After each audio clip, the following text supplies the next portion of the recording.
Hello everyone, আমি শ্রেয়া আর এটা হচ্ছে আমার ফার্স্ট লং ভ্লগ আজকে। তো এখন বাজে ভোর 5টা আর আমরা এখন ঘুম থেকে উঠে পড়েছি। তার কারণ হচ্ছে আজকে আমরা যেতে চলেছি দীঘাতে। 6:30টায় হচ্ছে যে আমাদের বাস, তো তাই জন্য এখন থেকে উঠে রেডি হতে হবে।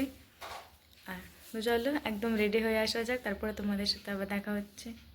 তো আমি এখানে রেডি হয়ে চলে এসেছি আর হচ্ছে যে মাও এখন রেডি হয়ে গেছে, এই যে।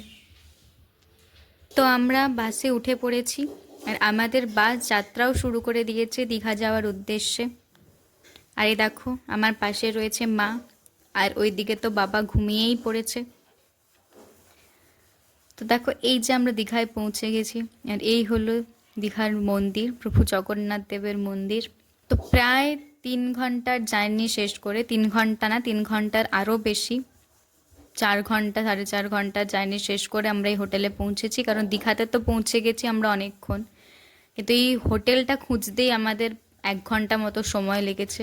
এখন যেহেতু গরমের ছুটি চলছে, তাই মানে সব হোটেলেই প্রায় এখন রুম বুক। তো অতি কষ্টে এই রুমটা হচ্ছে যে পাওয়া গেছে আমাদের জন্য। আর যেহেতু আমাদের আগে থেকে রুম বুক করা ছিল না, তাই একটু কষ্ট হয়েছে খুঁজতে। তো তারপর ড্রেস চেঞ্জ করে একটু ফ্রেশ হয়ে নিয়ে চলে গেছিলাম সমুদ্রে। সমুদ্রে স্নান করে খেয়ে দিয়ে দুপুরবেলা একটু রেস্ট নিয়ে আবার বিকেলবেলা উঠে রেডি হয়েছিলাম ঘুরতে যাওয়ার জন্য। আর আজকে বিকেলে আমরা গেছিলাম অমরাবতী পার্কে। যারা দীঘাতে গেছো প্রায় সবাই জানো যে দীঘাতে অমরাবতী পার্ক রয়েছে, খুব সুন্দর একটা পার্ক। আর তারপরে পার্কে আরও কিছুক্ষণ ঘুরে একটু ছবি তুলে ভিডিও তুলে তারপর পার্ক থেকে বেরিয়ে আমরা গেছিলাম প্রভু জগন্নাথ দেবের মন্দিরে। প্রায় 1/2 ঘন্টা মতো লাইনে দাঁড়ানোর পর আমরা মন্দিরে প্রবেশ করতে পেরেছিলাম। তারপরে মন্দিরের চারিদিকটা ঘুরে কিছুক্ষণ মন্দিরে বসে একটু সময় কাটিয়ে সেখান থেকে বেরিয়ে আবার সন্ধেবেলা চলে গেছিলাম সমুদ্রের ধারে।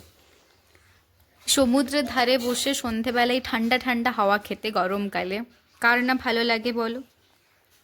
তারপর রাত্রেবেলা একদম খাওয়া দাওয়া সেরে এবার ঘুমোতে যাওয়ার পালা। সারাদিন যতই ঘোরাঘুরি হোক না কেন, রাত্রে ঘুমটা কিন্তু আসল। তো আজ আমার লং ভ্লগ, আমার ফার্স্ট লং ভ্লগ এই পর্যন্তই।